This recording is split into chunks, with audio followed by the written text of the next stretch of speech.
سب سے اعلیٰ درجے کا اسلام کیا ہے؟ من سلم المسلمون من لسانہ و یدہ۔ زندگی میں یہ طے کر لو، کوئی کتنا ہی تمہیں دکھ پہنچائے، کوئی کتنا ہی تمہاری بےعزتی کرے، چپ ہو جاؤ، سہ جاؤ۔ مرنے والے کی کیا عزت، کیا ذلت، میں نے تو مر کے دیکھا ہے، اور مجھے یہ حدیث سمجھ میں آئی ہے بڑی اچھی طرح، موتو قبل ان تموتو، کہ مرنے سے پہلے مر جاؤ۔ اس وقت اگر میں مر جاتا تو مجھے کوئی گالیاں دیتا تو مجھے کیا نقصان تھا، اور مجھے کوئی نعرے لگاتا میرے لیے تو میرا کیا نفع تھا۔ تو مرنے سے پہلے مر جاؤ، کوئی تمہیں برا بھلا کہے تو تمہارا کیا نقصان ہے، تمہیں کوئی واہ واہ نعرے لگائے تمہیں کیا نفع ہے۔ اگر اللہ راضی ہے تو مرد آباد اور زندہ باد سے بے نیاز ہو۔ ابو ذر رضی اللہ تعالیٰ عنہ کو ایک آدمی نے گالیاں دی تو انہوں نے فرمایا بیٹا ایک گھاٹی آگے آ رہی ہے، اس میں گر گیا تو جو کچھ کہہ رہے ہو اس سے بھی زیادہ کا حقدار ہوں، اور اگر پار ہو گیا تو تیری گالیوں سے مجھے کوئی فرق نہیں پڑتا ہے۔ من سلم المسلمون من لسانہ و یدہ موتوا قبل ان تموتوا۔ چونکہ آج کل اخلاق ہیں انتقامی، معاف کرنے والے اخلاق ہیں نہیں، انتقامی اخلاق ہیں۔ ہمارا معاشرہ انتقامی ہے، اچھا کرو گے تو ہم اچھا کریں گے، برا کرو گے تو ہم برا کریں گے، جیسا کہو گے ویسا ہم سے سنو گے، یہ ہمارا ماحول ہے، یہ ہمارا۔ ایک ماں کہہ رہی تھی دوسری ماں کو، میرے پترا کدی کسی نے واسطے سلام نہیں کیتا، بڑے فخر سے کہہ رہی ہے، ہمارے اپنے گاؤں کی بات، میرے پترا کدی نہیں کسی نے واسطے سلام کیتا، مائی جڑا کرے انہوں کریں دیں، جڑا نہ کرے انہوں پوچھ دے ہی کوئی نہیں۔ یہ وہ فخر سے کہہ رہی، جو سب سے بڑا عیب ہے وہ سب سے بڑا فخر بنا ہو۔ میرے پترا کدی نہیں کسی نے واسطے سلام کیتا۔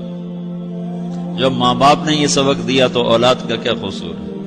تو ہمارا معاشرہ انتقامی ہے، ایک کی 10 سنانے کا ماحول ہے، تو آپ 100 کی ایک بھی نہ سناؤ۔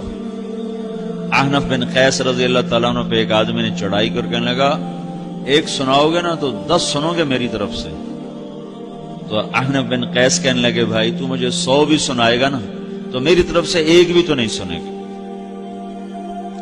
ایک آدمی ان کی بڑی بےزتی کر رہا تھا اور وہ چل رہے تھے اور وہ 100 گالیاں بک رہا ہے۔ جب آ گیا نا قریب شہر تو کہنے لگے دیکھ اب میرا قبیلہ یہاں رہتا ہے، اگر کسی نے سن لیا نا تو تیری بڑی دھلائی کر دے گا، تو تو نے جو مجھے گالیاں دینی میں کھڑا ہوں یہیں تو دے لے، تو اپنا سارا زور پورا کر لے تاکہ آگے تجھے کوئی تکلیف نہ پہنچا دے میری وجہ سے۔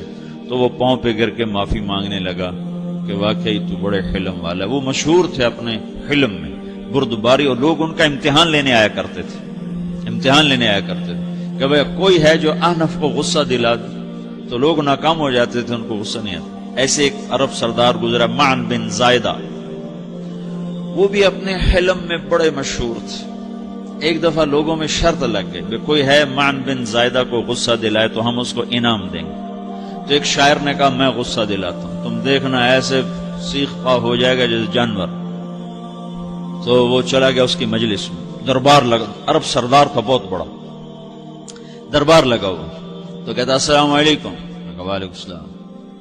تو معن بن زائدہ پر ایک دور بڑے فخر کا گزرا تھا، پھر اللہ نے اس کو بہت بڑی سرداری دی، بنو عباس کا بہت بڑا یہ وزیر گورنر تھا۔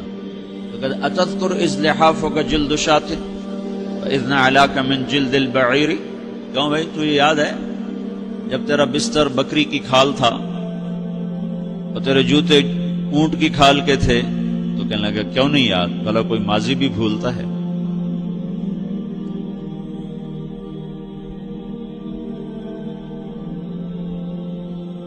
تو وہ کہنے لگا پہلا وار تو خطا گا کہ فسبحان الذی آتاک ملکا وعلمک الجلوس علی السریر، تو پھر ساری تعریفیں تو اللہ کی ہیں جس نے تیرے جیسے کو تخت پہ بٹھا دیا۔ کہاں بھئی ساری تعریفیں اللہ کی ہیں، میری تو کوئی اوقات نہیں۔ تو کہنے لگا سأرحل عن دیار انت فیہا وان جار الزمان علی الفقیر، جہاں تیرے جیسا حکمران ہو وہاں مجھے رہنا گوارا ہی نہیں ہے، میں یہاں سے چھوڑ کے نکل جاؤں گا چاہے کتنی تکلیف اٹھاؤں۔ بڑے دربار میں یہ ایک گورنر اور وزیر سے بات ہو رہی ہے، تو وہ کہتا ہے اچھا بھائی اگر تو ہمارے پاس رہے گا تو ہم تیرا اکرام کریں گے، اور اگر تو جانا چاہتا ہے تو پھر رافقت کا سلام، تو وہ یہ بار بھی خالی گیا تو پھر کہنے لگا فجد لی یبن ناقصۃ بمال،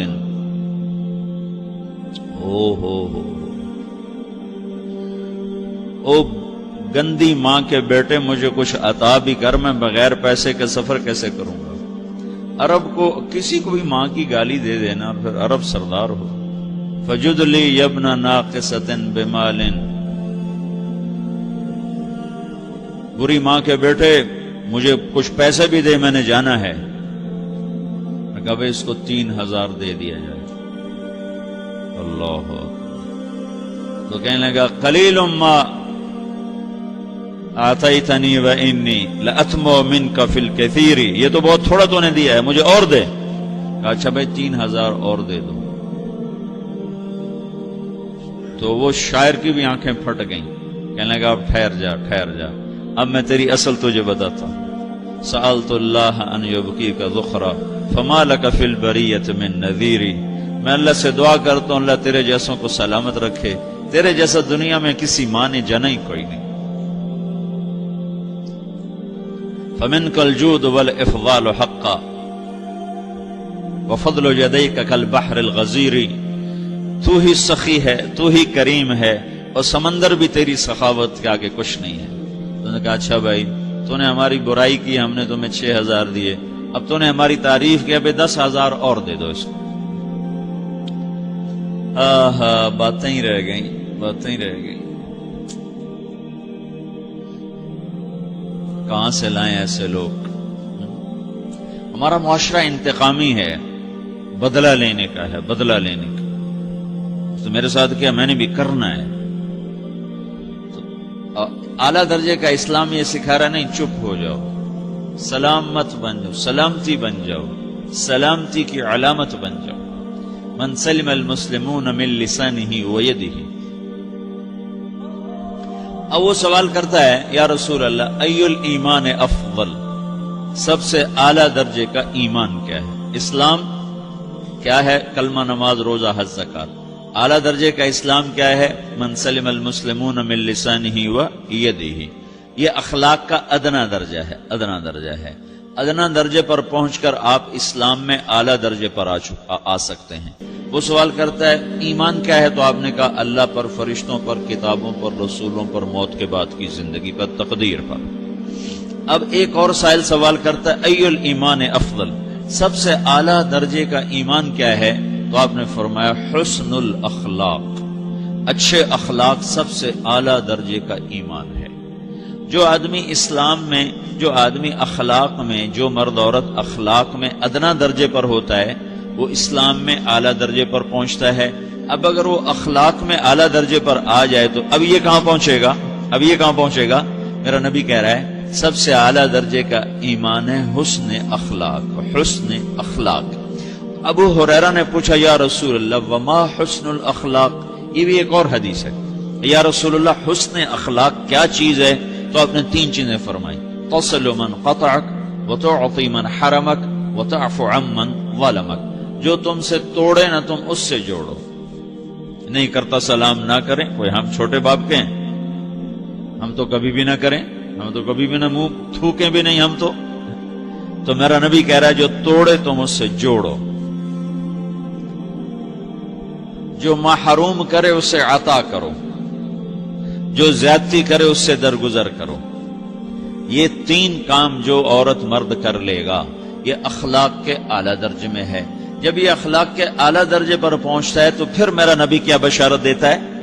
ادنا درجے پر پہنچ کر تو اعلیٰ مسلمان کی بشارت ہے، اور اخلاق میں اعلیٰ درجے پر پہنچ کر میرا نبی کہتا ہے کاد الحلیم ان یکون نبیا، اعلیٰ اخلاق والا بس نبی بنتے بنتے رہ جاتا ہے۔ اعلیٰ اخلاق والا ایسے ہے جیسے کہ نبی، قریب ہے کہ وہ نبی بن جائے، یہ تو ہے نا ترجمہ، لیکن ہم ہمارے اردو میں کہتے ہیں وہ نبی بنتے بنتے بنتے رہ گیا۔ کیا مطلب؟ کہ اس میں اور نبی میں صرف نبوت کا فرق رہ جاتا ہے، باقی وہ سب کچھ حاصل کر لیتا ہے۔ تو یہ سارے دین کا میں نے آپ کو خلاصہ بتایا ہے کہ میری آپ کی ضرورت ہے کہ میرا اسلام اعلیٰ درجے کا ہو، من سلم المسلمون من لسانہ و یدہ، میرا ایمان اعلیٰ درجے کا ہو،